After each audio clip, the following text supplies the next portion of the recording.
Hello, my name is Brooke Baker, and I'm a junior journalism major, Afro-American Studies minor, and we're here in Washington, D.C. to speak on the battle in Ward 2 of the local businesses against gentrification.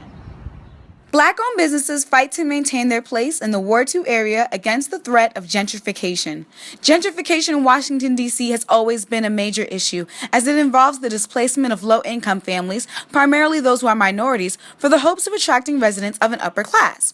The constant renovations bring raising living standards as well as a higher demand for employment opportunities. Black-owned businesses in the Ward 2 area have struggled to maintain their ways of living due to the constant changes in demographics, but offer their opinions on how they are constantly dealing with this major issue. We also spoke to Muhammad Osman, the manager of Metro PCS, located on 7th Street across from CVS. Muhammad Osman spoke about how the power of music has been a beneficial factor in keeping clientele. We just try to be what DC is, you know? Like Go-Go, for instance, is original here in DC, you know? And we're probably one of the last locations that really sell Go-Go CDs. We try to let it be known, you know? We play the music all day. According to www.governing.com, or as seen in the graph, since 2001 there has been significant change in eligible tracts of gentrification in Washington, D.C. Compared to 1990, there's been a drastic increase in analyzation and demographics, as it rose from 4.9% to 51.9%.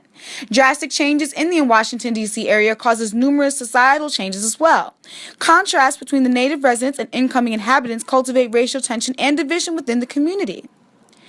The high demand for employment opportunities and the inconsistent audiences in the Ward 2 area would be disparaging between black-owned businesses or minority-owned businesses who usually rely on loyal clientele and a large target audience. However, black-owned businesses in Ward 2 have fought back against this relentless cycle. We meet with Samir Abi. Samir and his family have owned and managed the local liquor and convenience store located on 7th Street for nearly 15 years. Samir opens up about his personal experiences and how his family has been able to survive past threats of gentrification and constant change in their local community. It's okay, it's good, but the area is changing, neighborhood is changing, plus the rents are going so high, and the businesses are going down. The businesses, the main thing is about the rent, that it has to be controlled. If not, then it's very hard to survive.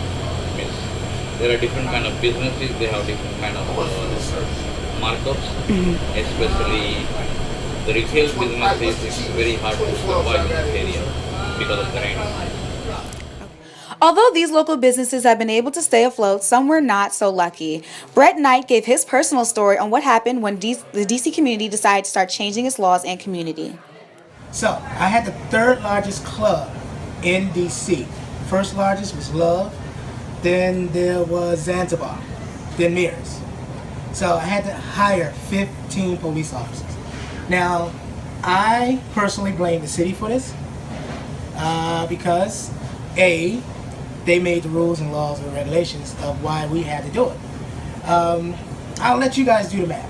$55, multiply that by, say, 13 to 15 police officers at 8 hours a shift. We end up basically going out of business because of that. Had to sell everything, or auction off, I should say, everything that's inside the club in order to keep up with my other businesses and the demands of my everyday back and forth going on with other ventures I had. But the city didn't see it that way.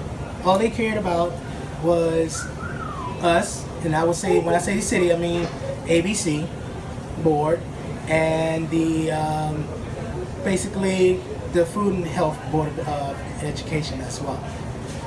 All they cared about was basically getting money.